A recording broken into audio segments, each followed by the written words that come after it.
And just like that, we're back in part 2. Zaza. All right, beloved, let us keep on going and then take part 2 and see what we're going to see here, man, because a lot is going on. This morning, a woman is in the hospital after being shot in the eye in Southwest Houston. That incident happening on the Southwest Freeway and Beechnut. Police say the 36-year-old woman's boyfriend got into an argument with another man before things escalated. We're told the woman then stepped in the middle of the fight and was then shot. The woman... Stay out of it. Stay out of it. Two people are arguing and do stuff. Stay out of it. Now you step in the mist. You got shot in your eye. Was transported to the hospital and is currently in surgery. Stay out of it, man. Crews have rescued 40 people from what's left of a candle factory. Okay, all right, we already did this one. Welcome back. The woman who inspired our fascination for vampires has passed away. Yeah, author Anne Rice died due to complications from a stroke yesterday. Rice was widely known for her best-selling novel, Interview with the Vampire, which was later adapted into a film with Tom Cruise and Brad Pitt. Rice's son Christopher said she will be interred during a private ceremony at a family mausoleum in New Orleans. He added that next year there will be a celebration for her life in that city and that it will be open to the public. She was 80 years old. Hello, I'm Mark. Is Larry King still alive? Didn't Larry King die the other day? Is that what that is? So Larry King died and then this woman died. Is that what that is? Let me check if Larry King is alive. Larry King, dead. The place of death of Larry King is Cedars-Sinai Medical Center, Los Angeles, California, and he died on January 23rd, 2021. Yeah, see all those people are all dying, man. They are dying. That Mexican fellow, we have a Mexican, there's a Vincent, is that what his name is? This Mexican guy. Fans are honoring Mexican singer Vicente Fernandez, who died Sunday. A crowd gathered around his star on the Hollywood Walk of Fame last night. For everything, happy, sad, everything. It just tempted, you know. He's gonna live in our hearts forever. In his career, Fernandez won 3 Grammys and 8 Latin Grammys. He was 81 years old. You see all those people are dying, 80, 81. You know, certain other people that are in this category, they are next. And I'm talking about you, Queen Elizabeth. I'm talking about you, Joe Biden. I'm talking about you, all of you scumbag the Pope. I'm talking about all of you. You guys are next. A lot of things are going on, brethren. The Dawson Springs Independent School District Superintendent says that there will be no school or school-related activities until further notice, and he hopes to have school back in session around January the 4th. He also says... You know what? I forgot to play this thing, you know, because this was like the copyright law, but I'll play it again. Ah, is it open? No, I didn't open it. Okay, now it is. Copyright disclaimer. Under Section 107 of the Copyright Act 1976, allowance is made for fair use for purposes such as criticism, comment, news, reporting, teaching, scholarship, and research. Fair use is a use permitted by copyright statute that might otherwise be infringing. Non-profit educational or personal use tips the balance in favor of fair use. Viewer discretion is advised. All right, we're good.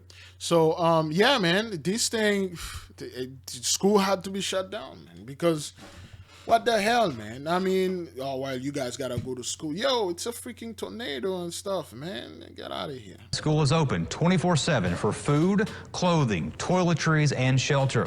The superintendent of Hopkins County Schools also says schools will not be in session until after winter break. McLean County Schools will also be closed for the day on, that will be tomorrow. Now, schools in Muhlenberg County will also be closed. We mentioned food and clothing will be available at the Bremen Elementary from 8 in the morning till 5 in the evening on Monday. Of course, donations are being accepted. That's taking place at the former Muhlenberg South Middle School from 9 until 4. All praises. A Western Kentucky couple spent more than a half a century of marriage living in Muhlenberg County. Their granddaughter says they both died in this weekend's tornado. She tells LX18's Austin Pollock their home is gone and belongings have been scattered across state lines. That's the once thing. surrounded by... That's the thing. Let's say, brothers, this tornado, brethren, it stretched 200 miles from the place. If you were caught in this tornado and the first mile, and you got caught up in it, and that thing traveled with you 200 miles, they're gonna find your body 200 miles away, man. That's why we told you the deaths are in the thousands. Those people don't know anything. Some people are being shredded into pieces. Their blood just sprinkled to tiny particles. They just literally vaporize. They don't know what happened to them. Is that thing even recording?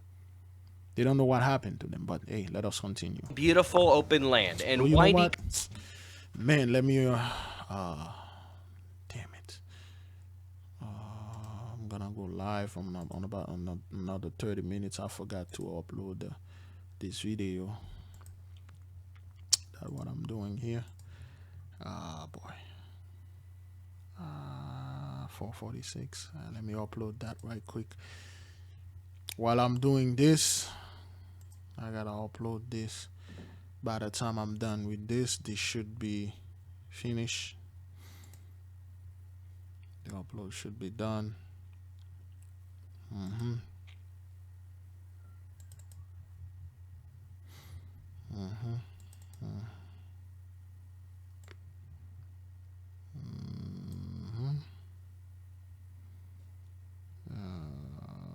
Is that 4:46? Is that what that is? Yes. Is that what that is? Yeah, 4:46. Okay, let me see how long it's going to take. 1%, 23 minutes. Okay. Let's leave that upload over there, and then we'll keep on moving, man. Yeah, they will find your body like 200 miles away, man. If they even found it. Because your body will be shredded. Country roads. This neighborhood has a much more somber facade. Thick black smoke fills the air. Debris blankets land where family homes once stood. Foundation where that love was built, now in pieces. I got a message from my little sister telling me to call and check on them because it had just hit Bremen. We could not get any responses. That's when Haley Burton's uncle came here to make sure they were safe in the storm's path. He finally found them. They were side by side. Together in love for more than 50 years and leaving this earth still together. They were honestly probably the greatest love story. Okay, so those are the Christians, okay? And both of them, they are no more, man. And this is a horrible thing, but hey, this is the will of the Most High, man. Both of them are gone, you know, and those people, they are no more. That's what it is, you know. It's crazy as it is, but it's the truth. Story of all time. He was a Vietnam veteran. She was with him all through that. This is the home belonging to Billy and Judy Miller. Their granddaughter Haley says they were found at the same time, but she finds some comfort in that because she says those two wouldn't be able to live without one another. He knew her better than she knew herself, and she knew him better than he knew himself. Through more than 50 years of marriage, Haley says her grandparents were the glue that kept everyone together. Now they're looking for more pictures to resemble their picture-perfect love. When we plan these funerals, we're searching high and low, trying to find pictures just to get stuff together to do a memorial for them, so we can like reminisce on pictures on, you know, like we have nothing to reminisce by. That was until Haley's aunt was scrolling Facebook. She was like, "It's a picture of you, Haley." She was like, "It's you." It blew my mind. I was like, that's me. That's a picture from my grandparents' home. So, wow, this is horrible. She was looking to Facebook and people are posting pictures that they are finding, random pictures, and somebody saw this is the picture of her when she was a little girl, and then this picture traveling miles into another place, and they found it here. And it's me. That photo traveling 145 miles from the Millport area to Jeffersonville, Indiana. Now, okay, 145 miles. That's how your body shredded. The blood is spreading. You're basically gone. You know, 145 miles, man. Haley urges everyone watching to help families reunite one way or another. Anything you can find to get back to somebody, it's a big blessing. The person who found the picture in Indiana says it's just that, a blessing to return a small piece of history back to them. In Muhlenberg County, Austin Pollock, LEX 18 News. All praises, man. Crazy. Several mobile homes have been wiped out after severe storms and even possible tornadoes. Her name is Alexis, okay? Alexis Matthew, okay? Alex, Alexandra, Alexandria, Alexis, we know who's in the midst. After severe storms and even possible tornadoes touched down here in Taylor County. Now, when it comes to that structural damage, it's a reminder that families used to live here, but they say they're just grateful to have their lives. This used to be the most beautiful place I ever saw. And it's just gone. Sam Coyle and Marla Krepp's home is the only standing trailer on Queensberry Road after damaging storms roared through Taylor County early Saturday morning. The storm left a path of destruction and one person is dead. Okay, this is in Colorado, man. Okay, Northwest to investigate widespread damage in Taylor. Oh, Taylor County? Is that what that is? Taylor County. Oh, Louisville. This is still in Kentucky. All right. I thought that was in Colorado, but it's Taylor County. Man, so many places got hit. Like half the windows got blown out. Okay, they call it storm. Okay, so they would like say, oh, well, to investigate widespread damage and stuff, and deadly tornadoes, but storm, deadly storms. That's what they are doing. That's what the little lady say. It's not a storm. It's a freaking tornado, man. And you can see a good crack down each side of it. I mean, all we're doing now is getting out our stuff over the next few days. We're not going to be able to live here anymore. Saloma resident Jose Meza spent the day sifting through what's left of his home. And he's not alone. Many of his neighbors only have their decks remaining. Speaking limited English, Meza told us he was hurt in the storm and his arm is now in a sling. When we were leaving the house, the tornado came. It pushed us out, and we went flying. But beyond physical injuries, it's the mental toll residents hope to heal from, as years of family memories are now buried in piles of rubble and scattered debris. But residents like Ricky Harden say Taylor County will band together to pick up the pieces. It's sad to say, but tragedy brings people together. And it's hard, real hard. Neighbors say despite the disaster, they're grateful and have much to be thankful for this holiday season. We'll all learn the true meaning of Christmas, the giving part.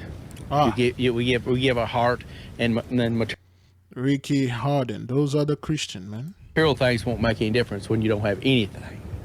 I mean, and we'll understand what life is. From Taylor County, Alexis Matthews, WLKY News. All praises. Now, this is let me see this is Mexico celebrates the day of Our Lady of Guadalupe. Now, what this is, this shows you that those people, they're not going to repent. They will not repent. They're still going to do this stuff, man.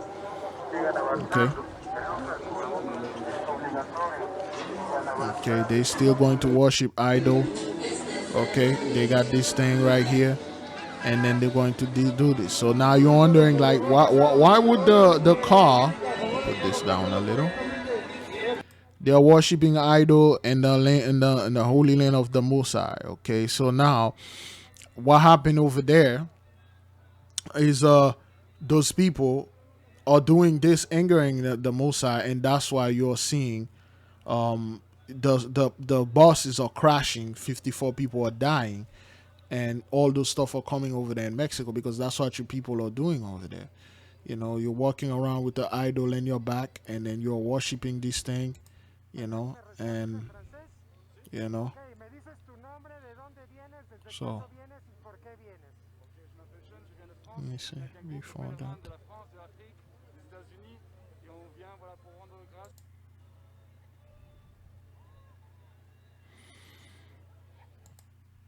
Okay, look at how many whores. Okay, there you go. You guys have this idol, you worship it as a god, and then you guys are wondering why we saw Jose and his house was blown away.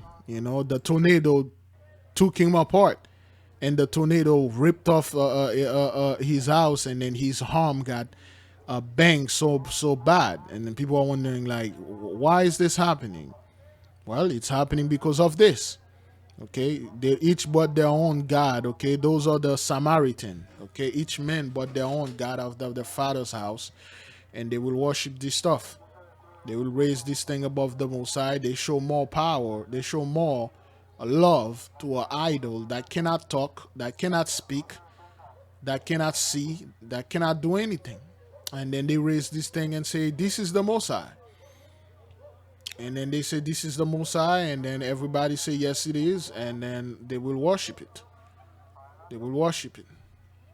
So now people are wondering why all those things are happening. Well, it's happening because of this. This is the idol right here. Okay. You know, they are bringing, each man bring their own God, and then they defile the land. You know, they defile the people. Okay, you see the idol in there. They are going with it. Everybody got their own God, so all praises to the Most High, man. Yeah. The underbelly of every glittering metropolis is serviced by poor, underpaid laborers. Istanbul in Turkey has a population of over 16 million people, but it is largely the migrant and refugee population that has been employed for solid waste management to keep the city clean. Our next report tells you more. The Afghan migrants in the city of Istanbul are amongst the poorest of the poor. Fleeing the violence and the uncertainty back home, they have now joined the ranks of the Kurds, the Roma, and other ethnic minorities in Istanbul who eke out a living on the margins of society. Often, the refugee population is forced to take up jobs that no one else wants to do. Ben burada gidiyorum. Sabah kalkıyorum 8'de akşam kadar 8 çalışıyorum. İş çok zor var. Para az var. Ama ben mecbur var burada. The work is very hard. The pay is very low. Hey, welcome to our world, man. Welcome to our world. That's how it is for us. Ama mecburiyim ben burada gelmiyorum. Burada işte yani gidiyor Afganistan'da iş yok. Isam is now 20 years old. He fled from Afghanistan when he was just 16 and managed to sneak into Istanbul 4 years ago. Since then, he has been cleaning trash to eke out a living. He earns less than $6 for an entire day of labor. But the Turkish authorities now want to crack down on migrant workers like him. They want to bring in big corporate companies that rely on automation for solid waste management in Istanbul. Büyük şirketler bunu alırsa biz işimizi kaybediyoruz ve yani tutunduğumuz bir nevi son dal budur. Okay, if the big company come, we're going to lose our job. That's what our people were saying in the 60s and 70s. Let me see if I can find. Let me see. Give me a second. Well, after that, we'll see if we can find it. Kesilerek biz uçurumun dibine bizi yuvarlıyorlar. Büyük şirketlerin bu işi almaması gerektiğini çünkü okay, so those guys are complaining now. They will lose their job if automation or big dogs are coming in. The Afghan refugees feel they are being pushed even from the margins of the Turkish society. They don't want government handouts. Cleaning trash and sorting waste for recycling is an honest way to earn a living. Their only wish is that the harassment they face at the hands of the Turkish police must stop. Well, it won't. Bureau report, we on. It won't. Okay, let me see if I can find another video for you. Okay, this is Barry White back in 1983. Okay, all right. This is what Barry White has to say about this. What's coming there? Technology. See, what we see today is just the taking off of it. It's still coming. Technology is going to replace human beings. unless you know how to program a computer or how to fix one, you're going to be in trouble in that area. So basically what he said, what they were doing to our people, they didn't want to hire them to do really high paying job because they can do it. They really don't want to do that. And they will do, they will replace our people. For instance, they have like some restaurant used to hire our people to wash the dishes. Well, they will buy giant dishwasher and they will have one person operate the machine, just put the dishes in there, and then they will do stuff and they will eliminate our people. It's not like technology will replace the person as like a human being, but they will replace your certain job. That's what they were doing on purpose, because those were the low level paying job. They will never invented the technology and put it in and replace them in the office. No, they will replace our people when they were doing like low level job, harassing us. And then that's what's happening to those Afghan over there. They don't want you there. In our industry, the industry has changed. Studios going out of business every day in Hollywood. It's true. Because technology has taken it from the big studio to a little space. That was in 1983. So he is right. You know, I have a studio in my. While I'm talking to a studio with you. We have a studio in our pockets. We walk around with Hollywood quality iPhone that can shoot movies. We have phone that can shoot things that Hollywood used to do back in 1983. So he is right. Something new is happening in the 80s, just for you, but you can't get lazy. All you do is just make up your mind that you're gonna do something. The key to life is your attitude. Make sure you're doing what you want to do. You know how many people go to college for 4 and 5 years and get out and never do or use what they went to college for? Wasting time. Technically, he told you stop going to college and then do that scum garbage. Just do what you need to do like right now, because he saw it coming. Your goals can unfold right before your eyes, but you got to have certain priorities in order. The key to life, another key to life is education. Don't forget it, because if you do, you will regret it. That's anyone that don't understand how to do something, how to earn a living, how to make some money. It's a warning. I have 7 children of my own. It was a warning to them. No one can escape what is getting ready to come upon us. And when he said this, and a lot of people think, they're like, well, that's upon you black folks. You're the low IQ dummies back in 1983 and stuff. They aren't listening to Barry White, okay? So I'm still gonna have my office job, my well-paying job. We're not enough involved in the decisions that's made for this country. The people of this country really don't know what's going on. They're being told certain things, we're being told this. But when you really stop and take inventory and observe what is taking place, there's a movement going down in America. That's the truth. That was back in 1983. You know, more than 38 years, more than 38 years ago. I believe 38, 39 years. You know, and then the people are being told. They are not being shown what's going on. They just told them everything is all right. The economy is doing well. America is great again. We're good to go. It's called moving people from one position to another. Head becoming the tail and tail becoming the head. And it's not a fast move, and it's going to take time. But one day we're going to look around like 1986, 1987, 88. They're going to say, well, where did all this go? Well, where did all of that go?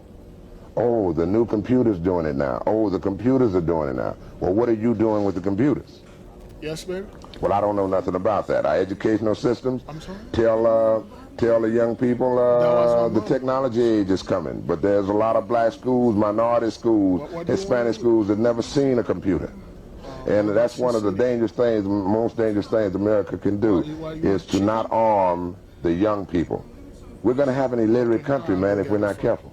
We're going to have a country of people that don't care. All praises. Oh, that thing was it? Oh, it was recording. So Barry White did warn you. You people did not listen, and then now look at you, man. 11:50. Let me go get some stuff for the wife, man. All right, I'll stop this here. I don't know what time I'm gonna be back. All right, then. Let me see. Is that thing recording? Is it recording? Oh yeah, now it's recording. All right, beloved. I'm sorry I have to leave you. I'm doing part 2 of the stuff that we have here. I'm doing part 2 of this thing. Oh boy, brother Moses just calling us from Nevada. Let me see what the beloved brother have to say. Shalom, beloved brother Moses. Let me stop this right quick. Shalom.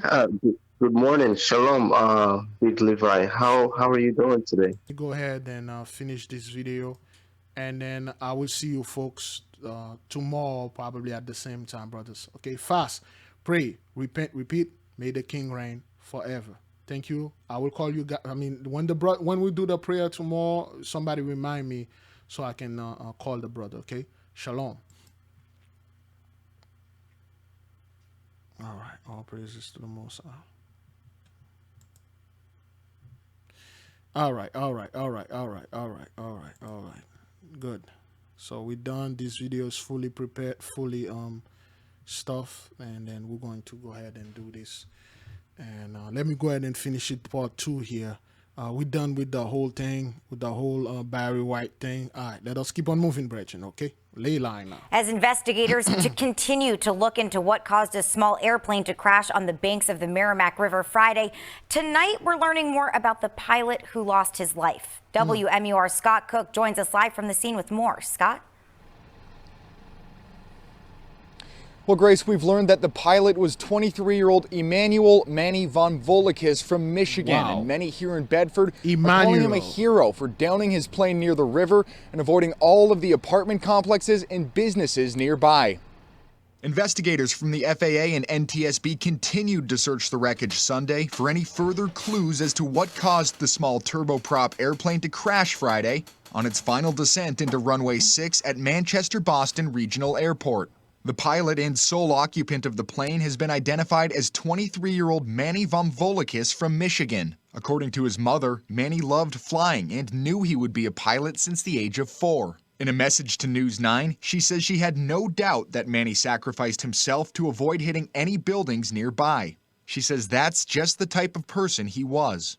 Castle 921, engine failure. While the investigation into what caused the crash continues, radio traffic indicates the plane was potentially experiencing engine failure on its descent. The Swearingen SA-226 was owned and operated by Castle Aviation out of Ohio. In a statement to News 9, the company's president, David Combs, says, quote, "The staff and management of Castle Aviation are..." All right. Give me a second, brothers and sisters. Today we had a call from our beloved brother Moses over there in Nevada. Brother Moses, he's going to go up. We're gonna watch this again. Brother Moses, go ahead. Continue with the dream. You said you were at the parking lot. There was a fire. Go ahead. Okay, all right. So when that fire started, it started little, but it was growing. And but with that fire, as it grew, there was a countdown happening. You know, like there was a countdown. You know, and so when the fire started, I started running around and screaming at Hebrew Israelites. You know, like, you Hebrew Israelites, get into the parking lot. Yeah, you over there. Like I was just screaming. And when they heard me, they dropped everything they were doing and they ran into the parking lot. And that fire continued to grow, and that countdown continued, you know. And at the end of that dream, I saw this man, a woman, and their child, you know. And when I got there, I, told them to get into the parking lot. I grabbed the baby, and I ran right behind the parents, and we all ran into that parking lot. And by the time we got there, the fire had covered the entire parking lot. Wow. And we were almost at the end of the countdown, like we just barely made it into that parking lot. It was such a beautiful fire. And everyone who got in there, we were all rejoicing and being thankful, like, thank you, Most High, like we made it. Like we were so emotional. Like, and I was, like crying, as I held on tight to that baby, and I was like, we made it, it's okay, we made it, right? But then the people outside that parking lot, like it was only the Hebrew Israelites who were able to enter into the safety of that fire. Everyone else, like if they tried to enter, they will get burnt.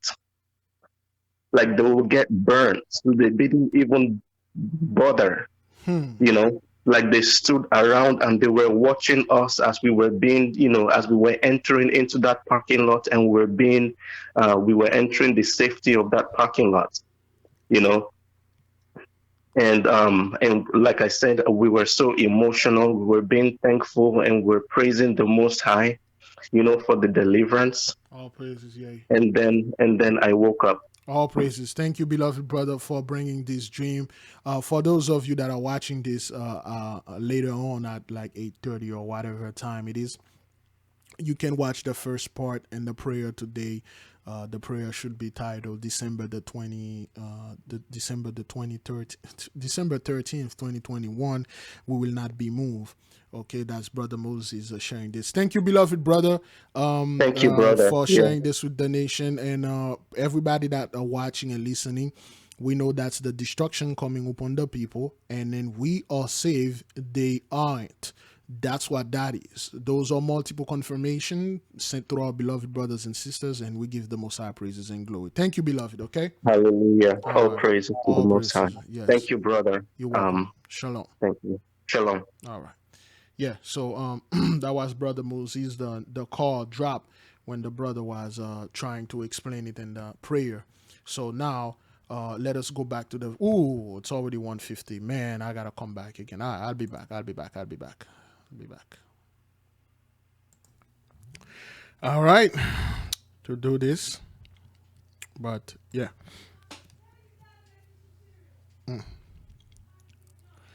All right, let me go to this again. I was kind of like busy. Further clues as to what caused the small turboprop airplane to crash Friday on its final descent into runway 6 at Manchester Boston Regional Airport. The pilot and sole occupant of the plane has been identified as 23-year-old Manny Vomvolikis from Michigan. According to his mother, Manny loved flying and knew he would be a pilot since the age of 4. In a message to News 9... There we go. And a message to News 9, in his airplane, there is the number 9. And we all know what number 9 stands for. And those are the people that don't listen to our warnings when we told them. All praises. She says she had no doubt that Manny sacrificed himself to avoid hitting any buildings nearby. She says that's just the type of person he was. Castle 921, engine failure. While the investigation into what caused the crash continues, radio traffic indicates the plane was potentially experiencing engine failure on its descent. The Swearingen SA-226 was owned and operated by Castle Aviation out of Ohio. In a statement to News 9, the company's president, David Combs, says, quote, "The staff and management of Castle Aviation are very saddened by this event, and our thoughts and prayers are with the family." Bedford police say the plane was transporting medical supplies from New Jersey to Manchester at the time of the crash. Medical supply? Is that what that is? What kind of medical supply? Those medical supplies should, they must have been really, really bad for the Mossad to do this, It's so sad to hear how young he was. I heard he was carrying medical devices as well. Hood. So it was good. It was awesome to hear that he was doing something good, but it's so sad to hear he passed away. And in the meantime, investigators have wrapped up their search for the night, but they will be back out here first thing Monday morning, sifting through the wreckage to find any possible clues. We're live in Bedford tonight, Scott. All praises to the Most High. Lay line, the people are not listening. Chaos at a local Christmas parade as a driver speeds dangerously close to crowds and then slams into another car. Good evening and welcome. I'm David Bowden. And I'm Christy Kern. The Winter Garden Christmas David Bowden. I thought you said I'm David Bowie anyway. So parade had to be canceled. So many David. We just met David Combs and then we now met David Bowden. because of it. Fox 35's Stephanie Bevamonte is live at the scene. And Stephanie, you spoke with the off-duty officer who helped to take that suspect down. Yes, I did. He was in this area here where there were a lot of people who were waiting for the parade to come down. Now, when this all happened, the parade had just started, but it kind of was a ways away from here. But people were out here waiting to see the parade come over in this area when they saw the car come speeding down. Now, if you take a look at this video on your screen, this is kind of the aftermath. Winter Gardens police say Terrace Baker was speeding and nearly hit an officer who tried to slow him down. An off-duty Kissimmee police officer was watching the parade with his wife when he says he heard those tires screeching. It seems to me that no matter how much you tell those people, no matter how many times you tell them, yo, don't you get it? Didn't you see what happened last time those people were doing that parade over there in Milwaukee? We just made the video that we released yesterday. There was a dude, he was at the parade. I believe he got into an argument with his wife or something like that. Then he ended up getting in his car and then he just passed right into the parade. This is a message to you people, man. Stop celebrating this thing, but hey, why am I, man? And the car coming down the street fast, he said that car swerved and luckily hit a curb. It is scary because there was a lot of people out there, and if the curb wouldn't have stopped the vehicle, he would have jumped the curb and he would have ran over a bunch of people. And he was going at a high rate of speed, so it would have been bad. Now, police say Baker hit another car and took off running. That off-duty police officer said, he told me that he saw that driver start running. He thought he was maybe in a stolen vehicle, didn't know what was going on, but he knew he had to chase him down and stop him. You're looking at a photo of Lewis after he held him down, and another officer, quickly got there to arrest Baker. I spoke with the parade founder who says they are just so thankful that no one in the parade crowd was hurt. It's a terrible situation. Yeah. The police responded well, and we'll get through it. It's Christmas, so everyone's got to have the holiday spirit and stay positive. There's always next year. Oh, what an assumption from this fellow. All praises. Let's keep on moving. Those people still not getting it. The 2/3 is in the mist, man. We'll get you over to our Gladys Bautista. She is live in Bowling Green this morning. Gladys, it looks like the sun has come up and we're getting a better idea of the scope of that damage. And Carrie, the same way that we're getting a better idea of the scope of this damage, people here are again able to grasp the magnitude of what has happened here. Among those 12 dead are children, we have learned, adding to just the devastation and the real heartache being felt here. As you can see behind me, this home is one of the 500 here in Bowling Green that have been destroyed when this EF3 tornado with sustained winds up to 155 miles per hour ripped through this. They just give you a number, right? They say okay, 500 homes, as if they already count them. That's not what that is. Area, as you can see, the brick from this home was completely crumbled off of it. The brick now laying in piles. As you can see, the homeowner here we spoke to, his name is Philip Hinkle. He says that his Chevy, or his Ford truck rather, would typically be right here. As you can see where I'm standing in this area, there is nothing here. When that tornado ripped through here, the winds tossed his car over here. His wife's car is behind it. That just to show how strong and how forceful these winds were leaving. That's how that is, because this is how strong that thing is, to be able to lift the car from one place and then put it on another, to rip off the brick from the wall. This is how strong that is, man. And I would like to see some of the videos, some of the surveillance video, some of the Ring cameras. I know some of those people have things like that. I want to see, what kind of tornado was that? Was it in the tornado were some type of angel with a sword doing this, or kind of demons and stuff? What was going on here?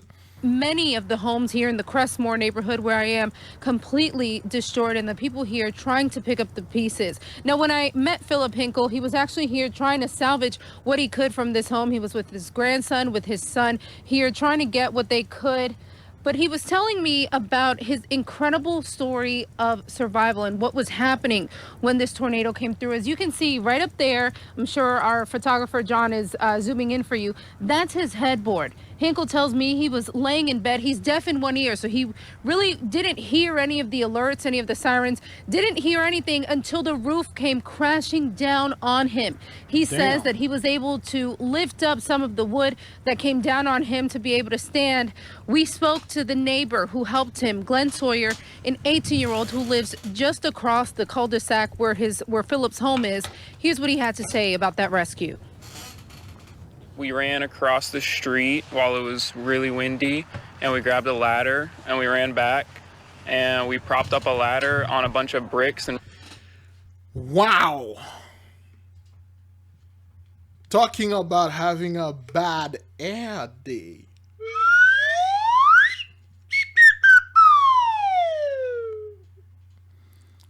Did the tornado hit that dude in the head also?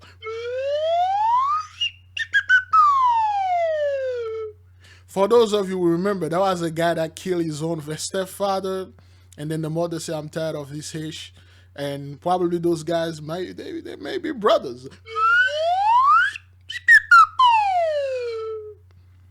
Man, Donald Trump, sir, you have competition. Wherever this dude buy that 2p, he shall return it and get his money back. Get a refund. Whoever was your barber, he committed a grave crime against humanity.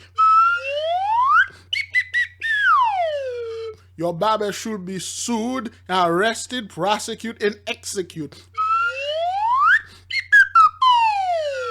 If you have a hairstylist, when he die, I know exactly where he's going to roast. Who did this guy like this? Who did this? Who did? None of you TV people that say, "Hey man, you don't look presentable to go on TV. We cannot put you there."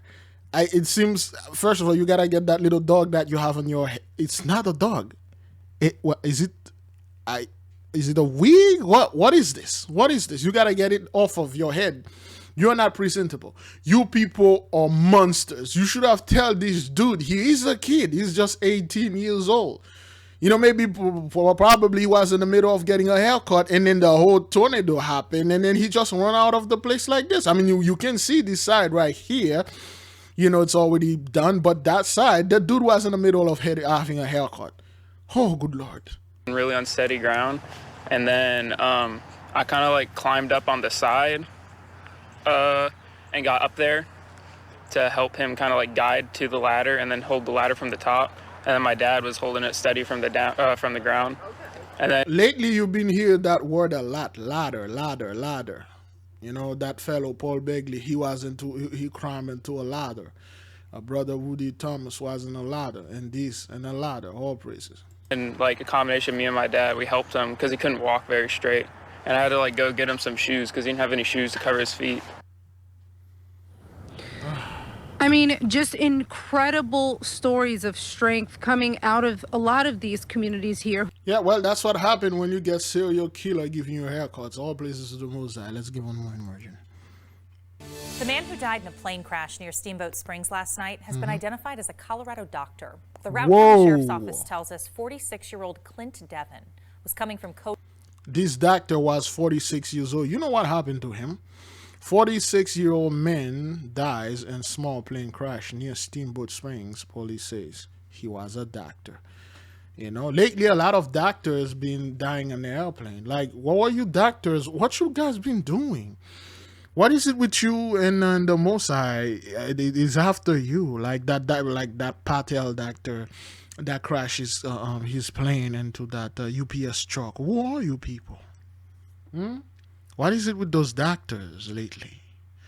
Anyway, 4 + 6 = 10. Step number 10. Michael is in the midst. Clint Devon was coming from Cody, Wyoming, when air traffic control lost contact with him. This happened around 6 p.m. Investigators later discovered that crash site at the top of Emerald Mountain. The county coroner says Devin was an orthopedic surgeon with Steamboat Orthopedic and Spine Institute. We're told he was the only person on that plane. Devin leaves behind a wife and 2 sons. No word yet on what caused that crash. The ley line NTSB crossing. officials were at the crash site today to investigate. The ley line does. Again, this guy left behind. He left behind a wife and a son. So he had a job, he had a wife, he had a son, he had a house. So he's no more. All praises to the Most High. Now this one really get me, man. Okay, I'm trying to get a I'm trying to get a video for this, but I could not. Colombia husband and father falls putting up Christmas lights and dies.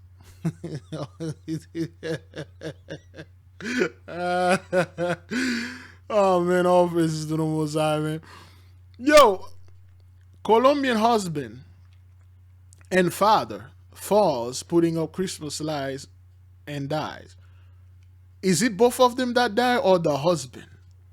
For some reason, we've been encountering Colombia, Colombo, you know, the Holy Spirit, you know. We know who's in the midst. Now, let's go. 31-year-old Joe Coco leaves behind a wife and 2 young girls who will now face Christmas alone this year. This is bad, man. This is bad. Like, this is a horrible way to remember your father every time Christmas is there. Say, Dad died 2 weeks before Christmas while he was trying to put Christmas light. This is a horrible memory, man. Man, the Most High is, I don't want to face this guy. A Colombia family is mourning the loss of their loved one after he fell off the roof while decorating for Christmas.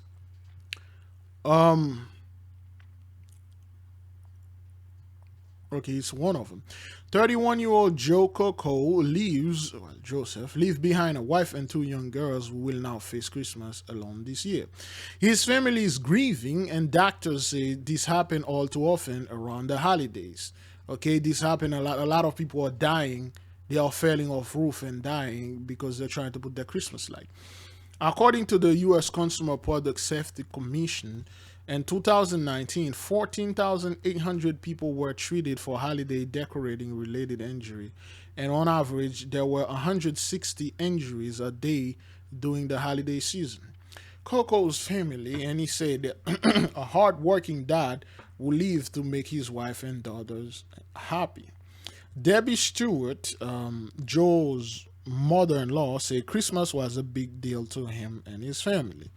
Haley was inside decorating and he was outside getting the lights up. He could surprise the girls, Stewart said. While up on the roof to surprise his family, he fell. Doctors originally said he would be paralyzed from the neck down, but then he took a turn for the worse and died earlier this week. While up on the roof to surprise his family, he fell. Haley's sister, Shayla Stewart, says it blindsided them all. Haley was hopeful, and the beginning was so Joe. Prisma Health orthopedic surgeon Chris Mazui says accidents like Coco's happen most frequently when people get on step stools and they are not secure, especially if they reach too far out to put stars on the tree or light on the roof a little further away than needed to be. Okay, trying to overdo it. All right. So this guy, Colombia, husband and father. Oh, okay, husband and father. Boy, I'm so tired. That's one dude. I thought that was the husband and his dad, but husband and father falls putting up Christmas light. They could have just say Colombia man or Colombia father, falls putting Christmas lights and dies. Oh boy, I'm so tired. I thought that was 2 people, but he died. That's why I don't like reading those people's stuff. They are very confusing. Colombia husband and father falls putting up Christmas light. Seems like the husband and his dad, they both of them fall, but it's like, yo, it's like, what the hell? They could have easily said Colombia husband falls putting up Christmas lights and dies. Boy, this guy died during Christmas holiday. He was trying to surprise his family, but he's slipping fall and he died. All praises to the Most High.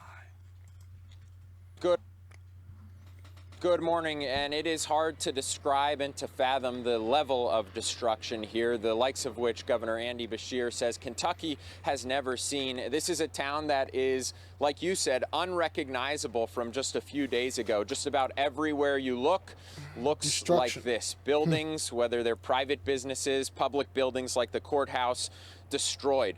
That candle factory you mentioned, there were more than 100 employees. The courthouse is destroyed. Whoever was over there had a court date for that day. Say, oh, all praises to the Most High.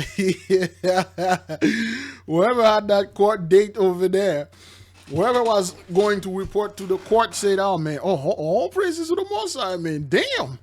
Oh, thank you, God. The courthouse is destroyed.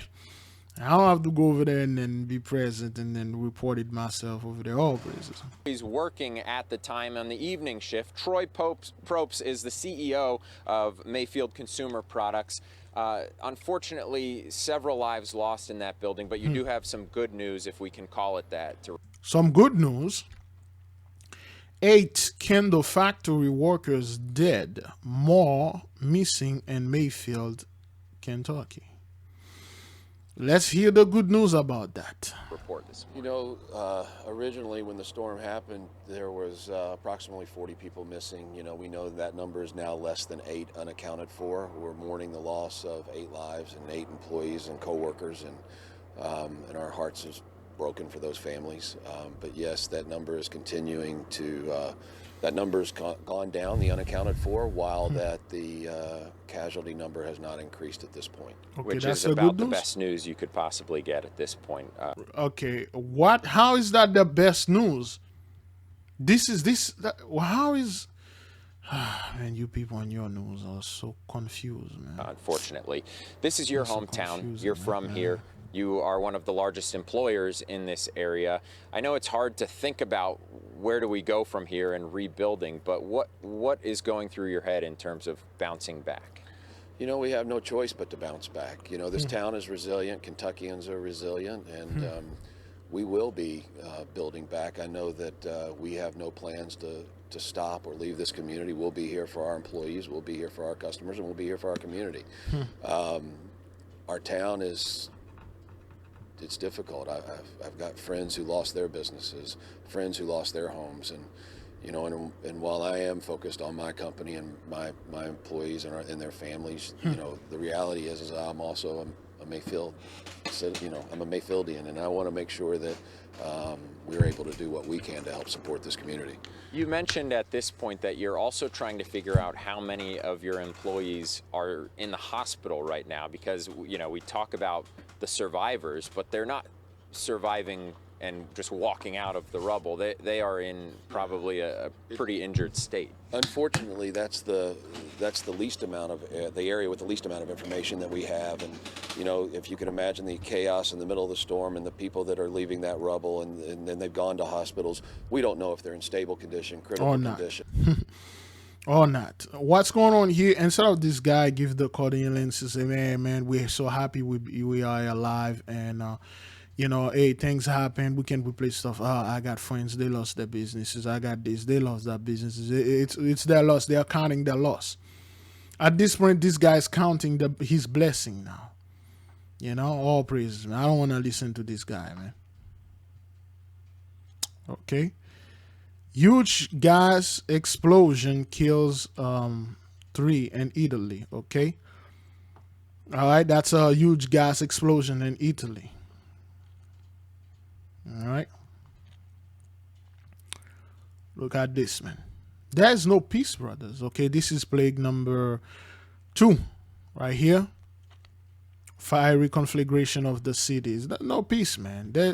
You people, I don't know how you guys are doing it. Look at the debris. Okay, they are looking for survivors. Okay, they are looking for survivors. That's what happened. Okay, they are shooting lasers, see if there's anybody there.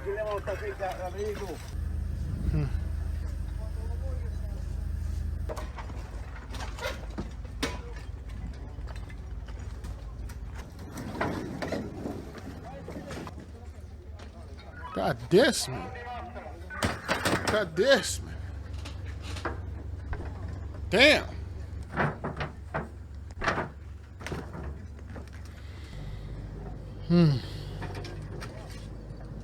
Excavator all over. Got the car, man. All praises to the Most High, man. Man. Oh, man. We give the Most High all the praise, all the glory for all those things. Let's get some of that more video. I mean, to you, it would be instantly, but to me, it would take me like 5-10 minutes. And just like that, we have more videos. All right, brethren, let us keep on moving.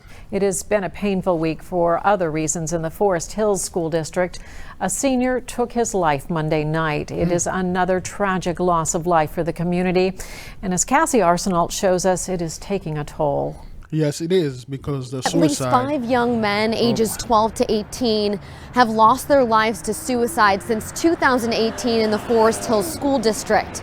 Tonight, a vigil as the community comes together to try to heal from the most recent loss. And we spoke to a mother who lost a son to suicide in this district, and she tells us about the lasting effects something like this has on the entire community. Yes, dozens of people stand in the dark trying to make sense of the death of another young life. 9 minutes away, a mother knows this intense pain. It's terrible. So, okay, we know those people are the Christian. They got their Christmas stuff. We keep telling them, stop celebrating this thing. And then listen to what she said right here. In the dark, trying to make sense of a death. Okay, there's a number 9 right here at the door. Destruction. And listen to what the reporters say. Of another young life. 9 minutes away, a mother knows this intense pain. 9 minutes away, number 9.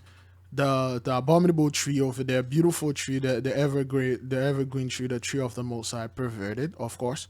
And then there you go. It's terrible. It's awful. Tiffany Kimball doesn't like the spotlight. She doesn't want her son's story exploited. She just wants to save young lives. I think the first thing we can do... How are you going to do this?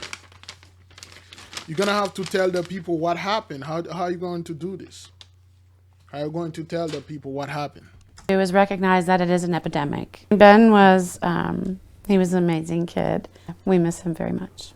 To lose a child is a grief she can't explain. But what she wants to shout loud and clear is the system for kids to get help needs to change. There are children and people struggling at this very moment in your community. I don't like to share you know, some of the personal things about my son Ben, but I can tell you this, that he told me, you know, Mom, I think I have anxiety and depression. And then that's why he was doing drugs. I saw that things a while ago, so that's what he was doing. That's why you people don't want to tell the nation that, yo, man, our children are dying because of, you know, drugs and all that stuff. Finding resources was timely, confusing, and exhausting. And Tiffany believes Ben didn't have the proper language to describe his invasive thoughts. You're told to look for if your child,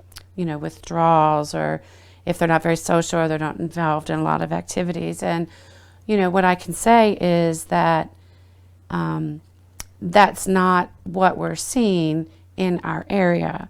The Forest Hills community tries to heal.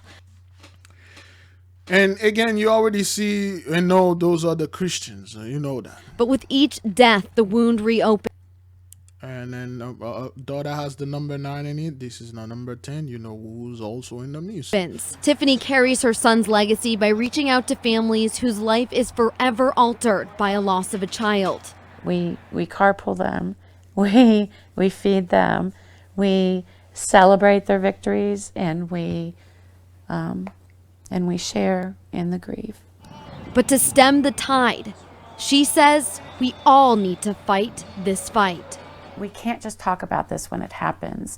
We have to have these discussions ongoing with our schools, with our healthcare providers. We have to demand more. In Anderson Township, Cassie Arsenault, Local 12 News. Big thank you to 8 or 10 pop, and then a little pause, and then 2 more.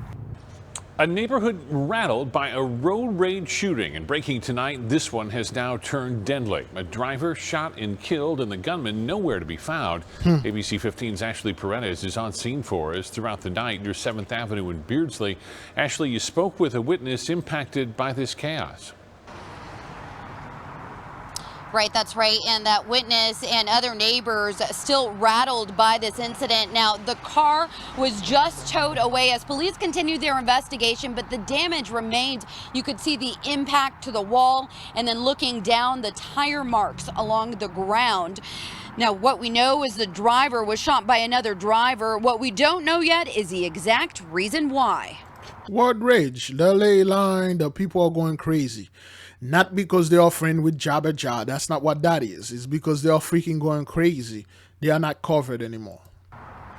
It hit on the other side because the sidewalk is so much higher. Brooke Rospa's home sits behind this wall, the same wall a driver collided into Thursday after being shot. I felt the house shake and heard the boom in the house shake. Rospa and her brother finding a way to get closer to the scene. We just walked through here and then went up over the hill and around. Calling 911, knowing something terrible had happened. That's the reason we went over there to see if we could help, and the officer had already, had her on the ground and was doing CPR. Phoenix police saying the woman was driving down 7th Avenue near the 101 when she crashed into the wall, later confirming that crash was a result of the driver being shot by another driver. It was just really scary because of course it was so close to home and the unknown. Many people unaware of what was going on, watching the situation unfolding. The cops, everybody, they were like 20 of them running.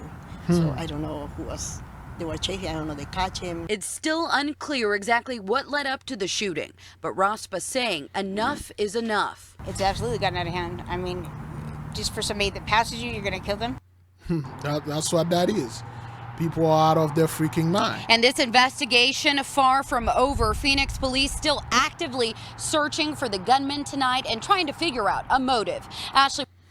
All praises to the Most High, man. What rage? Sunday service at Blessed Sacrament Parish in Warren had to be relocated to St. James Church after a fire hit the church this morning. Fire crews were called to the church on Reeves Road Northeast around 7 this morning, where they saw flames coming from the ambo, which is the pulpit and platform area. Crews were able to keep it contained to the ambo, which officials with the Diocese of Youngstown say was completely burnt, along with liturgical books. Aside from extensive smoke, no other damage was reported. The fire has been ruled accidental. Church officials say Blessed Sacrament will remain closed as cleanup and restoration work continues. All praises. All your churches being burned, turned out by a tornado. And we know in Kentucky, that's where the headquarters of the KKK was, still is.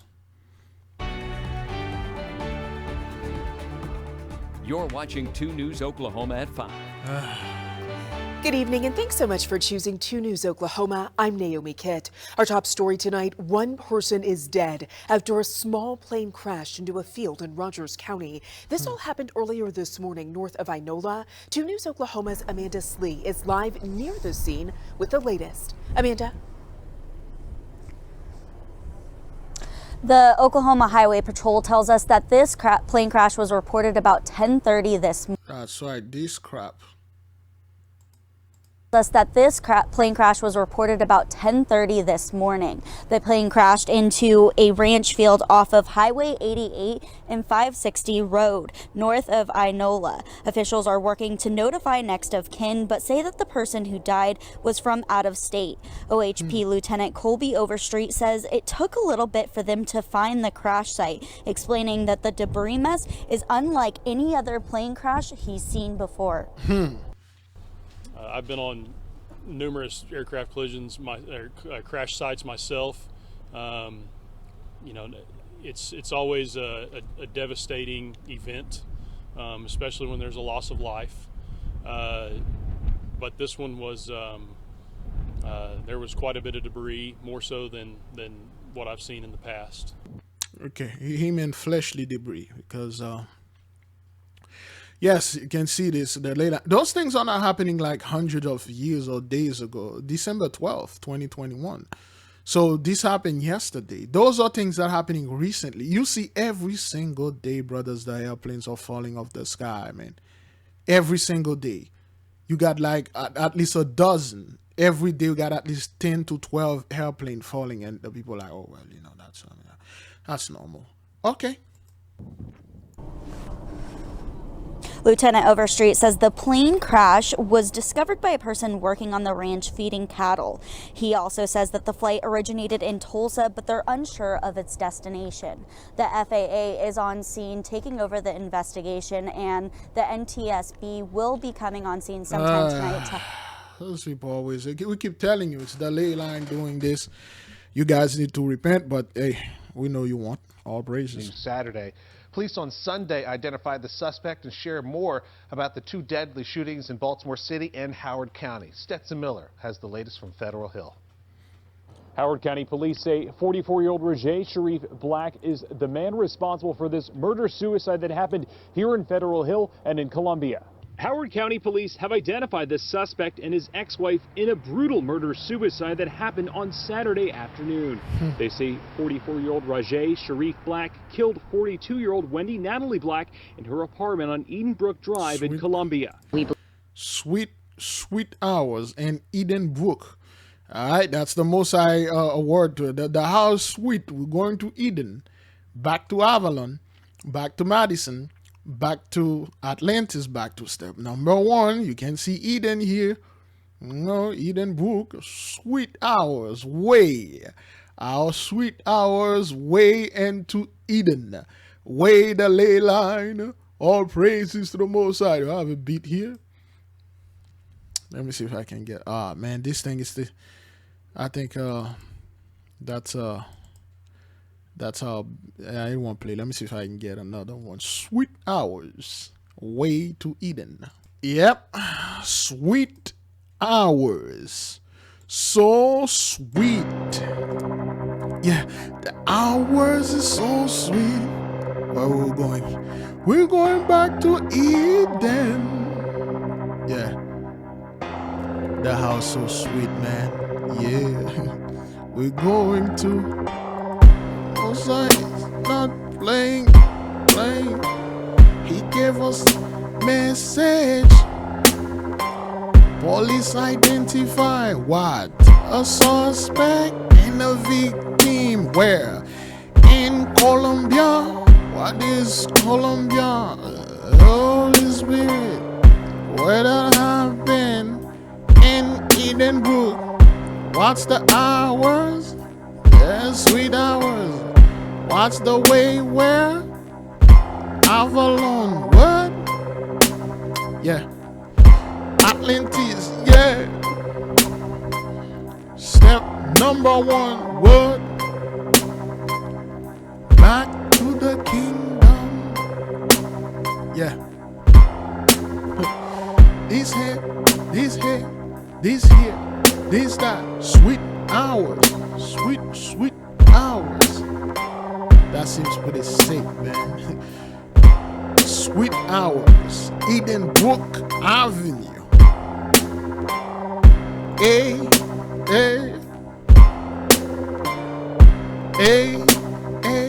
The hours so sweet. All praises to the Most High, man. Hey, man, you can't make this up. Let's keep on moving. Edenbrook Drive in Columbia. We believe that the suspect, who is male, came to the area, sought out the female victim, shot and killed her, and then shot and killed himself. Police also say they found the Blacks' 2 young children in their father's car outside the apartment where the shooting happened. They were not hurt, and investigators say they did not witness the shooting. This is a horrible, tragic scene. Baltimore police say before Black killed his ex-wife, he shot and killed his girlfriend in a home near Marshall Street and East Fort Avenue in Federal Hill. My friend, he called me and he was like, hey, so someone got shot, and it blows my mind. Police have not identified her. They also say Black posted a video on social media about the homicides after the first shooting. Howard County police were notified by Baltimore police that there was a post on social media that indicated the suspect's intention to come to Howard County. So this guy, he eliminates his girlfriend, take his kids, put him in the car, drove them to his wife, and take the wife out. Wow, is that what that is? Because that's what I'm getting. But of course, by then, both the victim and the suspect were already deceased. And police say the children who were in the car are now safe. In Federal Hill, Stetson Miller for WJZ. All praises to the Most High. Crazy things, Bridget, crazy things. Katie, thank you. A Mesa County Sheriff Sergeant died Friday after a battle with COVID-19. Wayne Whaler was 64 years old. The Mesa County Sheriff's Office says Whaler was a law enforcement officer for 41 years. Whaler is the 3rd member of Colorado law enforcement to die from COVID this month. A Douglas County detective died on Thursday, while an Elbert County deputy died last week. This month. So now those 3 fine gentlemen of the law that hold the law, those three gentlemen, those 3 patriots that hold the law, that did the work. Oh, somebody's calling. Huh. I didn't even realize that my phone were not in silent. But anyway, those 3 guys, it's not like they're going to a vacation, Brethren. It's not like they're gone somewhere and then somewhat they're going to, I don't know, coming back, or they retired or something. They are no more, brethren. They are no more. You don't know what those dudes were doing to our people. You don't know what they were going to do to our people. But what you're certain about them is that they are no more. All praises. All praises. This month, 3 of them this month. And how are you going to replace those guys? Those Mace is a co-sergeant, you know. How are you going to replace those dudes? Okay. All praises, man. Crazy. Now, somebody sent me this video. Thank you for sending me the time post right there in this video, and the people going to love it. 8:30, dozens of agencies from across the entire region responded. Our fire and our police, they practice this for when these things.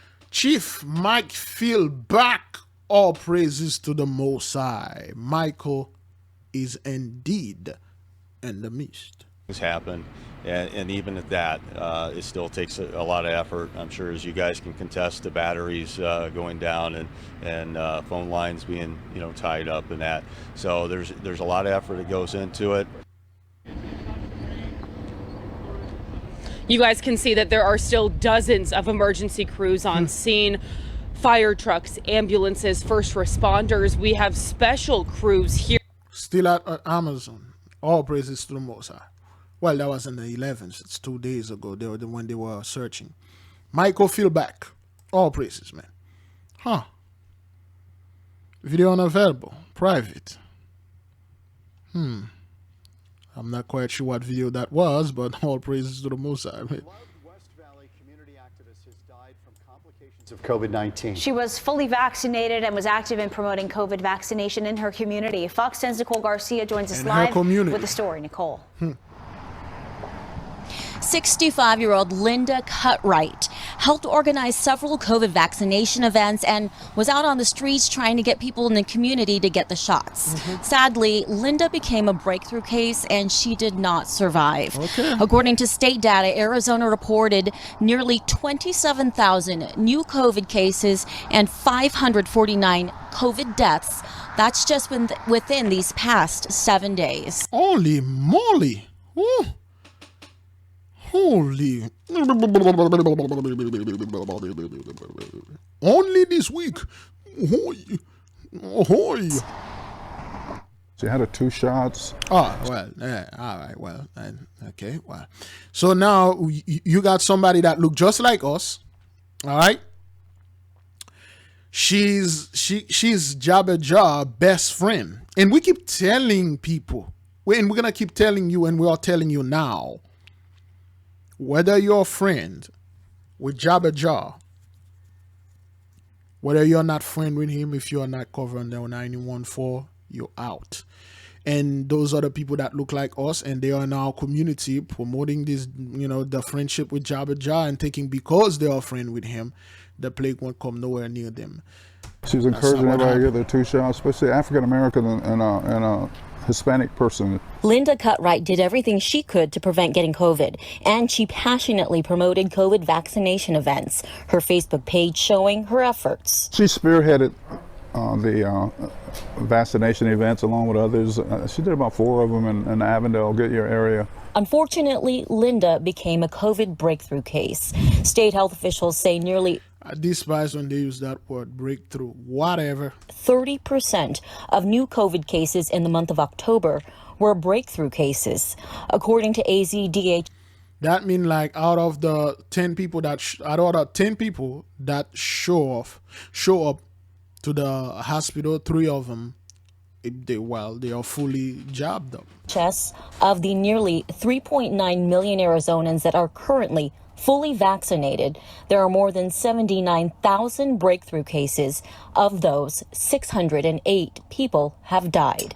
Her brother says Linda was a force in the West Valley, not only a staunch supporter of COVID vaccinations, but she was also a community college instructor and civil rights leader. People will come to her with all the... Okay, is that... hang on. It seems I see something up there. Okay. Now, the sister seems to be good, have good intention. But, hey, if you're a Christian, all your intention are directed to please Satan. But zero tolerance. Okay, zero tolerance. Okay. This seems to be a wedding here. Yeah, this seems to be a wedding. I don't see anything in church.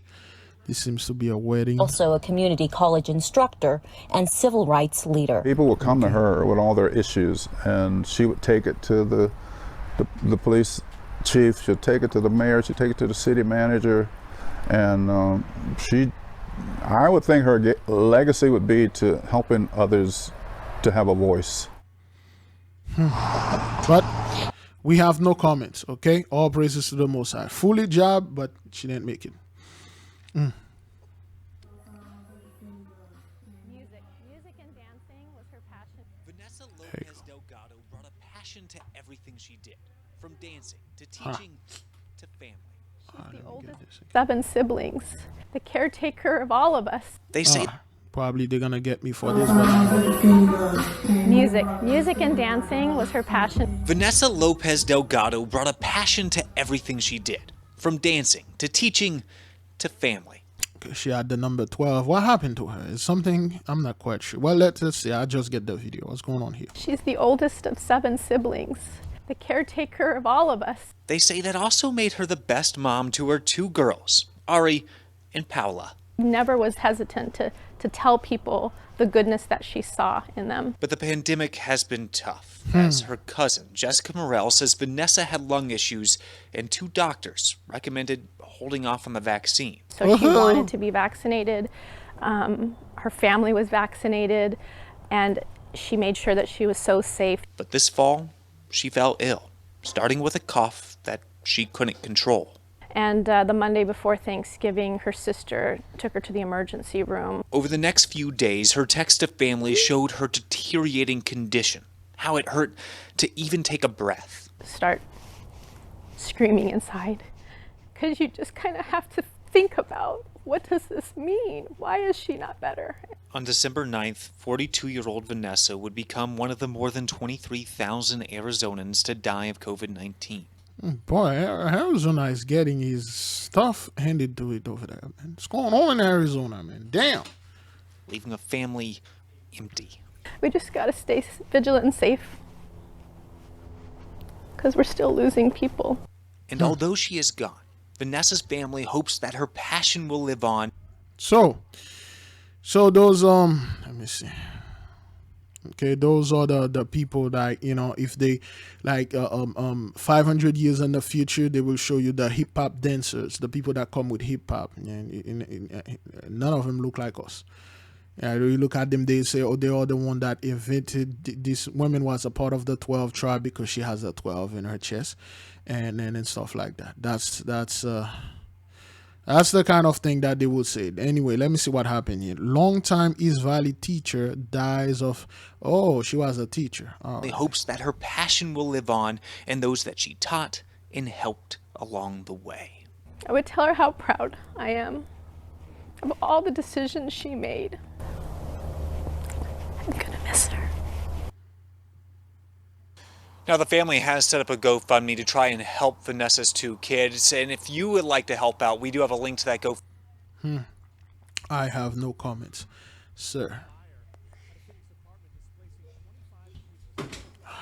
What is it, Yaya? You can see firefighters working pretty fire at a Phoenix apartment displacing 25 people. Sky 12 over the scene here near 35th Ave and Greenway. You can see firefighters working pretty quickly to put out these flames. We're told it sparked just before 11 a.m. in the attic of a second floor unit. 9 units in all have been affected. A man did injure his hand in that fire. We're told he will be okay. But again, 25 people displaced by this fire. That includes 13 adults and 12 children. Crews now working to find them a place to go while investigators work to figure out what caused that fire. Now, all praises to the Most High, man. A lot of fires lately, man. Now, this is in Germany and Austria. Okay. All right. The terrible blizzard has hit Central Europe. Mountains of snow cover houses and streets in Austria and Germany. Record snowfall hit Austria. Okay, record snow. Okay. Because this is played all over the country, the level of snow cover has reached a 10-year maximum. As a result of the snowfall, power outages occurred in Croatia. Hundreds of homes and thousands of citizens were left without electricity. Okay. You see, this is how bad that thing is. This thing fell so much that the cars didn't even have time to clear the road. The snow is so high that it's car height. This is how bad that thing is. Electricity. Got this.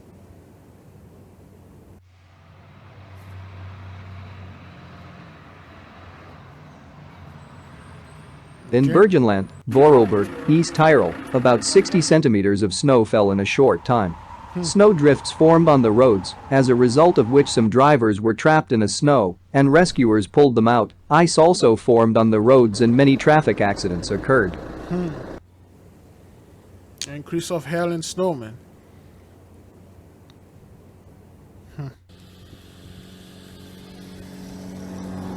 Well, I will take the snow over that tornado. The authorities of the country have released all the rescue teams to clear the snow, but they have difficulty in coping with the snow removal. Information about the victims has not yet been reported. So some people die, okay? All praises, man. But our top story tonight, a mother shot and killed while driving. Police calling this a road rage homicide. And now, days later, that shooter still on the loose, while the victim's family anxiously awaits justice and closure. That shooting happening near 7th Avenue in Beardsley earlier this week. 38-year-old Stella Montez had her life cut far too short when those bullets pierced her car. Now new at 10, her children telling our Luz Delia Caballero what life has been like without their mother. The shooting and the crash that followed happened right here in this intersection. Stella's family telling us they are devastated, left trying to figure out who's responsible for her death and the exact motive behind it. You really broke our family.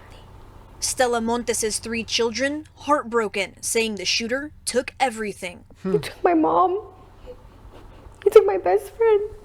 Kill It's the her, person who gave birth to me, who gave me life, who raised me. The family agreed to speak with us, but didn't want to show their faces on camera, saying they wanted the focus to be on their mom, who's now gone. It's the person who taught me everything I know today, and without that, I'm missing a piece of me. I'm missing my mom. Montez's daughter telling ABC 15 when the shooting happened, her sister, who's 8 months pregnant, was in the back seat of the car, and her mom's fiance was in the passenger seat. Montez's kids still struggling with knowing they'll never see their mom again. I'm gonna have to accept that every day for the rest of my life. Phoenix police say after Montez was shot, the car she was driving collided with a wall. Officers say still no word on who the gunman is or what kind of car they were driving. She said she was gonna be there forever. And for forever to be so short just is hard. Montez's children describing her as a strong single mother, their pillar, and now their forever guardian angel. As for the person who took away their hero, Just turn yourself in, because it's not fair for us. My mom didn't deserve that. And the family has created an online fundraiser. Wow. There are so many GoFundMe on those videos, man. It seems like everything has a GoFundMe in it. So anyway, that's what happened, man. Road rage, plague number 9, execution by the sword, the ley line, man. People are like pissed off, and you know, a lot of them, they were already crazy. So this thing happened, man.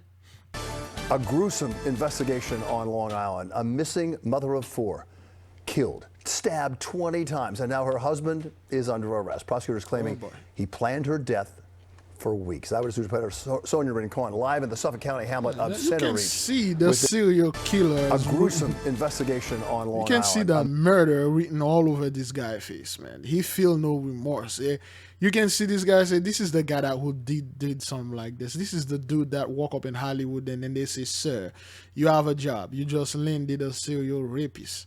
You just landed a role of a murderer. You know, this dude he looked like one of those Eastern European dudes.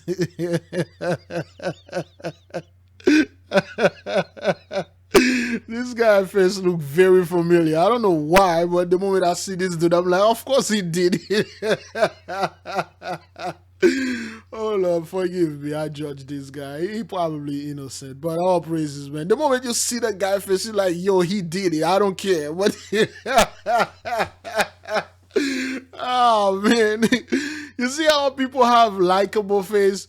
You see when you see a little baby, a little child, like, oh, this is so cute. But when you see this guy, this is the complete opposite, man. When you see this dude, you're like, oh man, come on, man. This is you people that give Sasquatch a bad reputation. This is you people that keep the legend of the Yeti alive. This is you people that make all serial killers look really, really bad. The moment you see that guy, like, well, he did it. I don't care who this guy is, he did it. He murdered that woman. But anyway. A missing mother of 4 killed, stabbed 20 times, and now her husband is under arrest. Prosecutors claiming he planned her death for weeks. Because the guy looked like that sort of dude that will do things like that. He would have planned it, and then he would have doing it, and then when they come asking, he was the one who come on the TV and cry, I love my wife. I would have never stabbed her 20 times. And the police said, wait a minute, how did you know she was stabbed 20 times? We didn't even we didn't even tell you how she was dead. We just tell you your wife is dead, and then you just came in. We didn't even tell you she was shot. Or how did you know she was stabbed 20 times? I know. She always wanted to be stabbed 20 times, and I'm so sorry that happened. Get out of here, man. And you did it. That's what happened. Sonia Rincon live in the Suffolk County hamlet of Center Reach with this rather gruesome story. Sonia. Yeah, Bill, the case of a missing mother here in Center Reach had police suspicious of her husband right away. Marcello Molinari claimed his wife ran off with another man. He let the police search her vehicle and his phone, and police say he was cooperative. That's until the thing. They found her body early. That's the thing. Those are the guys that have done something like this, and then they will help the police looking for the body. They will have why the reason why they are doing that, brothers, it's not because they don't know. They are throwing the police off. Okay, they are throwing the police off. Okay, that's why they are doing this. Yesterday in a wooded area in Middle Island. The body was off a trail covered with leaves and branches and wrapped in plastic. 43-year-old Marcelo Molinari was arrested shortly after This the dude is discovery of 43 his years missing wife's body, saying nothing today in court as prosecutors described the evidence. His phone GPS showing he'd been to the Rocky Point Pine Barren State Forest early the That's poor planning. That's poor planning. The phone GPS, they will trace you.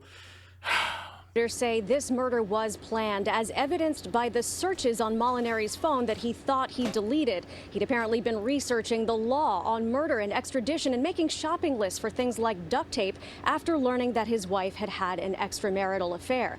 Now, police say they talked to the man that she had that relationship with, and he claims it was over in early November. Oh boy! Of course, this dude already cleared his space. Like, hey, it was over. Nothing was happening. Yeah, he looked like that guy that would do this, man. I mean, I don't know why people do this. It's just they watch way too much movie. They think they can. In the movie, you know what happened? When those TV shows, the killer never really get caught. They just search in the phone, duct tape. I'm going to do it here in the basement at the house. The police would never thought of looking in the house and looking my phone. If they do, I'm going to delete it. This, that. Get out of here. When a husband or wife, when you're a husband, your wife is dead, you are the prime suspect. They're going to come after you first. If the wife died in a car accident, that's another thing. But if she's being found, stabbed 20 times, wherever the place is, she being found 20 times out of state, in another country, you'll be the prime suspect. With you having evidence in your phone, they will find you. Because the phone will pinpoint you anywhere. That's what that is. All praises. The little kids without their parent for Christmas, without their father, is, it's a big shock. A festive tradition for one Gage Park family, ending in heartache. He was setting all the Christmas decorations with his family, and just out of the blue they come. Jose Tiliez was putting up holiday lights on his home when police say two people drove up in a sedan, hopping out armed with blunt objects, beating the 49-year-old in the head and leaving him clinging to life on his front lawn. We saw the ambulance at the end of the street, and I thought maybe one of the neighbors was sick. But it was much worse. It happened Saturday evening around 6:30 on 58th Street near St. Louis Avenue. The victim taken to the hospital with critical injuries to the head, where he later passed away. I believe he worked in gardening. He's a hard-working man. He came here to, give the best to his family. So that's what he shows. Certain people, they didn't do this to him randomly, and somebody sent me a video on WhatsApp, and it was horrifying. That's a horrifying video. I don't think I can even show it on YouTube. This video right here, man. So those four dudes chilling at this place, and this is gonna be graphic, but I'm just going to put the video, the volume down so it won't scare you. Okay? And then the guy passed, a car passing right there, that's it. All the four guys, they gone. And then, so I'm just gonna let the thing play loud.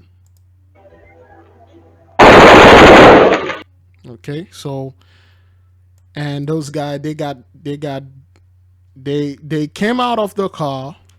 They walk up. Okay, give me a second. Okay, all right. Let me see if that thing recorded. Okay, so they got out of the car. They walk up to those four men, and then they take the machine gun, and then they render their body into pulp. Okay, the body is turned into pulp, like pulp, paper mache. No, that's not what that is. According to Wikipedia, papier mache. Yeah, into pulp. Pulp. Not call. Oh boy. Pulp. Alright. Well, that's Google for you. Not Pulp Fiction, man. Yeah. Yeah, they mush. They render the body into mush. They just like, it's just the body render into a paste with bullets. They just massacre them. You know, I did a little research. Those guys were not in a good business. They were in a business of not doing good things. So, you know, and the video is way too graphic, man. You literally see the guy came out. It's not, this thing is like, it seems like a movie, but it is real. They bring the guy, they just with the machine gun, there's a and they cut them in half with bullets and their body. I'm telling you, man, this thing is real out there. So this guy, they came in out of that car and they targeted this dude. And in the shooting in the video, there were plenty of people crying and yelling, and they didn't shoot them. They targeted those 4 dudes. That means they had deal with them. Just like that guy, he looks like a hard-working gardener, but, you know, probably on the low down, you know, he hold money to the mob. He was a gambler or something, you know? And this thing happens. A husband, father, and community leader on his street for well over a decade, who neighbors say helped to organize block parties. Those same neighbors gathering down the street from his home with a plan to protect their block, the beginnings of their own neighborhood watch. 3 of them mentioned they were going to put security cameras around their homes. You should have done that a long time ago. That's why I don't wait until something happen around, because I know it will happen. That's why I got those little ring thing. A lot of crazy people out there, man, you know, and, you know, probably we could be mistaken identity. They could just see this guy look like that guy they were looking for, and then, you know. Hopes to keep another senseless act of violence from hitting close to home again. And obviously that's because nobody feels secure. Fellow neighbors also coming together to raise funds for the victim's family. Police have not commented on any suspects or... All praises, man. Crazy. 2 people died in a fiery crash on DuSable Lakeshore Drive today. It happened around 12:45 this afternoon. See how the car caught in half? When it hit a tree on North Lakeshore Drive. Look at this, man. The car you could barely recognize caught fire when it crashed. There were 2 men inside. Both were killed. We know one was 24 years old. All praises, man. You see, the ley line are more active and those people are not walking away. News 5 leading the way. A sliver of hope tonight in Mayfield, Kentucky. Dozens of workers at that collapsed candle factory who were unaccounted for have been located. Good evening. I'm Molly Lair. And I'm Curtis Fuller. According to a spokesperson for the Mayfield Consumer Products Company, 8 people are now confirmed dead and another 8 remain missing. Officials initially said 40 of about 110 workers have been rescued, but as of tonight, more than 90 people are now safe. And now officials are praying they can track down those folks who are still missing by going door to door. Tonight, we are bringing you team coverage with the very latest on the tornado outbreak aftermath.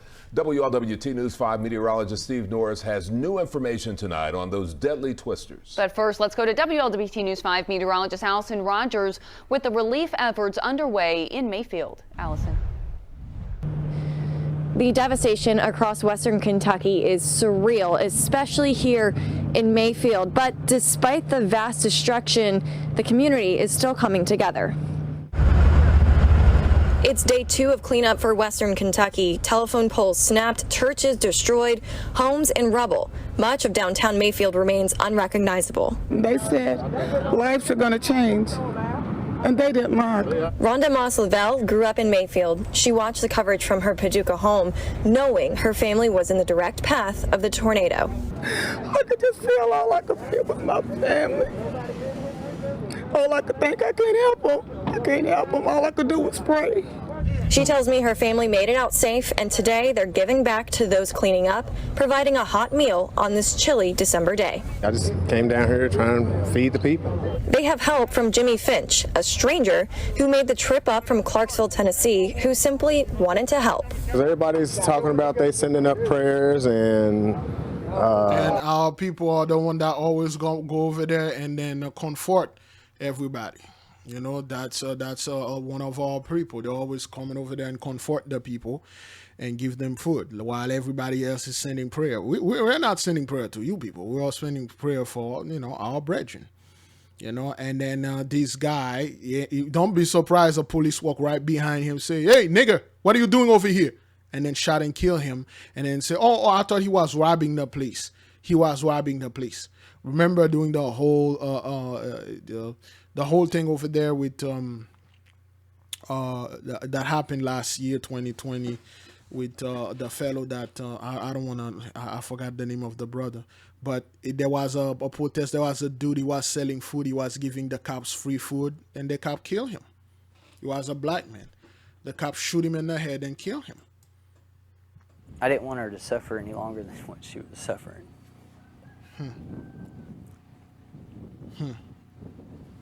So it's just a hard decision to make. It is. Absolutely everything about her. I'm gonna miss her crying in the middle of the night, waking me up. I'm gonna miss her, not wanting to be put down, wanting her daddy and mommy to hold her. I'm just gonna miss her in general. Kentucky baby injured and tornado taken off life support. I didn't want her to suffer any longer. No, she's no more. It's a horrible thing, brothers. It's a horrible thing. But it is judgment. For you people out there, take heed. I'm Reka Mutteraj in for Sherman Chow. A developing story out of Baytown today. A young mother is dead and 13 others were hurt in a drive-by shooting last night during a celebration of life gathering on North Market Loop. Our Michelle Choi at the Med Center where some of the most seriously injured victims were taken overnight. She spoke with some of the victims' family members. That's right, Reka. This morning, I spoke to the sister of 25-year-old Deisha Allen, who investigators have identified as the woman killed in last night's vigil. Her sister shared this photo of her with me, saying Deisha was an amazing person and most importantly, mom to a 4-year-old daughter whose birthday is coming up in just 2 weeks. Absolutely heartbreaking. She says Deisha was at last night's vigil to celebrate the life of her daughter's godfather, who recently had been murdered. Overnight, Harris County Sheriff's deputies found an abandoned car that may have been used in this drive-by shooting. They found the vehicle burned out and ditched less than 2 miles from the shooting scene. We're told the vehicle matches the description of the suspected shooter's car. Now, the shooting itself happened just after 6:30 last night at an outdoor food park along North Market Loop in Baytown. We're told around 50 people gathered, including children, for the vigil. Deputies say they just released balloons when a car drove by and someone inside shot into the group. Just awful. I mean, even just adults. I mean, it's just so dangerous, and those bullets don't have,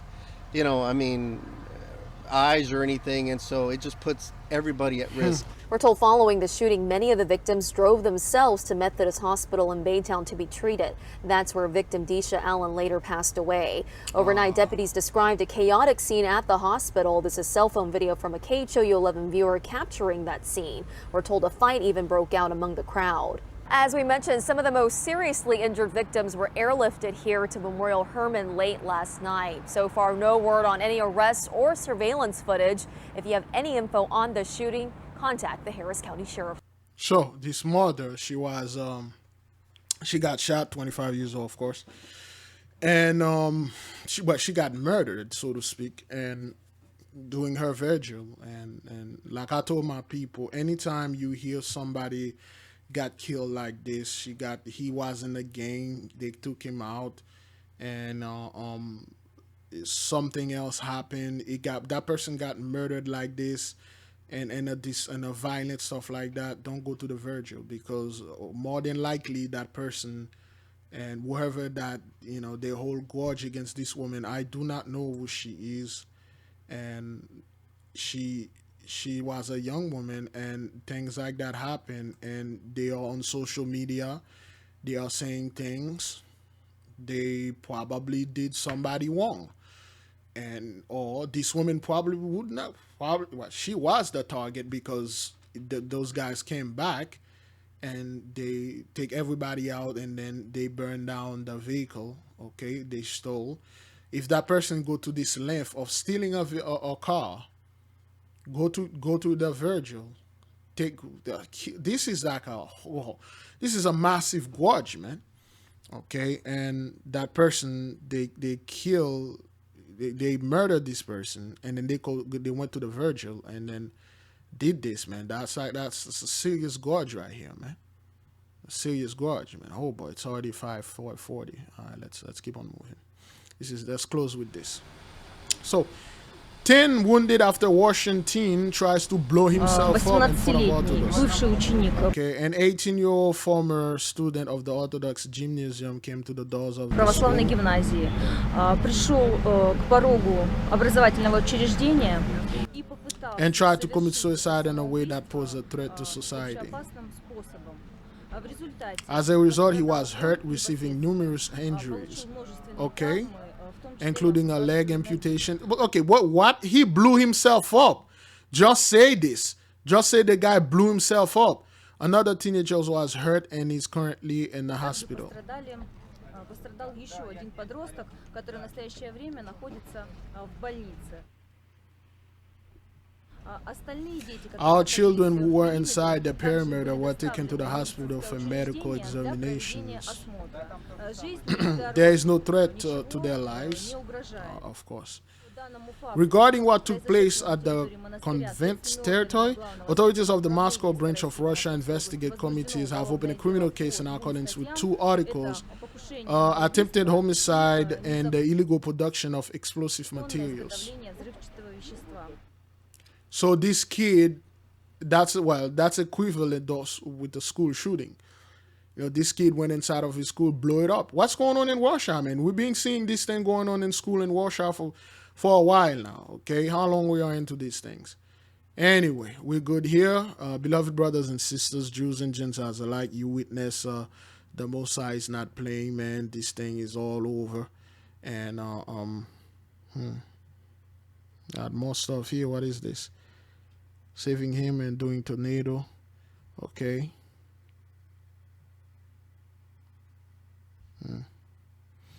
Okay, and then people are asking what's going on in New York. This is what's going on in New York, okay? This is the abomination that you people are doing in New York, okay? All right, so thousands of Santas flood streets of New York as SantaCon return.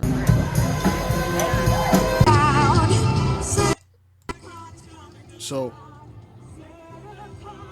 this is what you people are doing, mocking the Most High. And when something horrible come to New York, like, we don't know what we did. Today at 9 a.m. They've opened early for us. We're going to shove it in their stockings, and we're going to have a good time. So make sure you... Okay, a Negro here, you know, and look at you people. You know, and to you, this is beautiful, but to the Most High, it's an abomination. Give back and give all the way. Why you have to say it like this? Make sure you're wearing a mask. Yeah, back up a little bit. Eggnog challenge, here it is. Okay, eggnog challenge. A woman open her mouth, and this man is dropping eggnog in your mouth as a woman. Oh boy.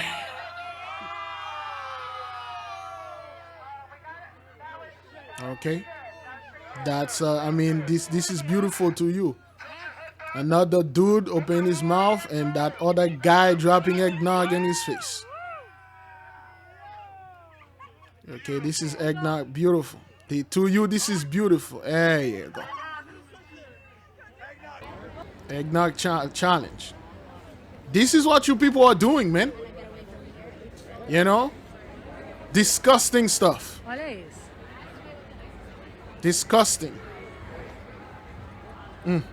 I hope I was going to close with something better, but yeah, disgusting stuff. Is there anything else the Most High want us to see? Well, anyway, so within the whole things that happened here with the whole tornadoes, and the thing about the brother over there that run over the people in that crowd, it's being quiet. The Oxford is quiet. You know, the parade, the red car running through is quiet. Now everybody's about the tornado. The Messiah is keeping them busy. Indeed. The Messiah is keeping them very, very, very busy. Brothers, you see this? We are not making this up. We give all the praise and glory to the Messiah. All praises. Shalom. Peace be unto you. Fast, pray, repent, repeat. May the King reign forever.